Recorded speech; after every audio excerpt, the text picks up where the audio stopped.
জাতীয় ক্যান্সার গবেষণা ইনস্টিটিউট ও হাসপাতাল NICRH এর সাবেক পরিচালক অধ্যাপক ডাক্তার শেখ গোলাম মোস্তফার বিরুদ্ধে দুর্নীতি দমন কমিশন দুদক অভিযান চালাচ্ছে। অভিযোগ অনুযায়ী স্বাস্থ্য উপদেষ্টা পদে আসার প্রলোভনে তিনি এক সমন্বয় গ্রুপকে 200 কোটি টাকার চেক এবং 10 লাখ টাকা নগদ প্রদান করেছেন। দুদকের উপপরিচালক মোহাম্মদ আক্তারুল ইসলাম জানান, বিশেষ দল বৃহস্পতিবার অভিযান পরিচালনা করছে।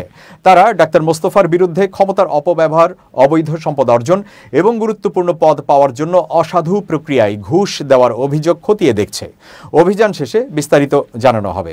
অভিযোগ সূত্রে জানা যায়, চলতি বছরের জানুয়ারিতে ডাক্তার মোস্তফা স্বাস্থ্য উপদেষ্টা হওয়ার আশায় চেক এবং নগদ অর্থ সমন্বয় গ্রুপের কাছে দিয়েছেন। লেনদেনের সময় আরিফুল ইসলাম একজন মধ্যস্থতাকারী হিসেবে কাজ করেন। তিনি নিজেকে সমন্বয়ক আরিফিনের ভাই হিসেবে পরিচয় দেন এবং সরাসরি ডাক্তার মোস্তফার চেম্বার থেকে চেকগুলো সংগ্রহ করেন। আরিফিন নিজে উপস্থিত না থাকলেও ফোনে যোগাযোগ করেন। অভিযোগের পরিপ্রেক্ষিতে অধ্যাপক ডাক্তার শেখ গোলাম মোস্তফা গণমাধ্যমে দাবি করেছেন, সংশ্লিষ্টরা তাকে মিথ্যা প্রলোভন দেখিয়ে চেকগুলোতে স্বাক্ষর নিতে বাধ্য করেছে। তিনি উল্লেখ করেন, এগুলো সিকিউরিটি চেক ছিল এবং চেক নেওয়ার সময় অফিসে এসেছিল। সম্ভবত তাদের দুজনের হাতে অস্ত্র ছিল।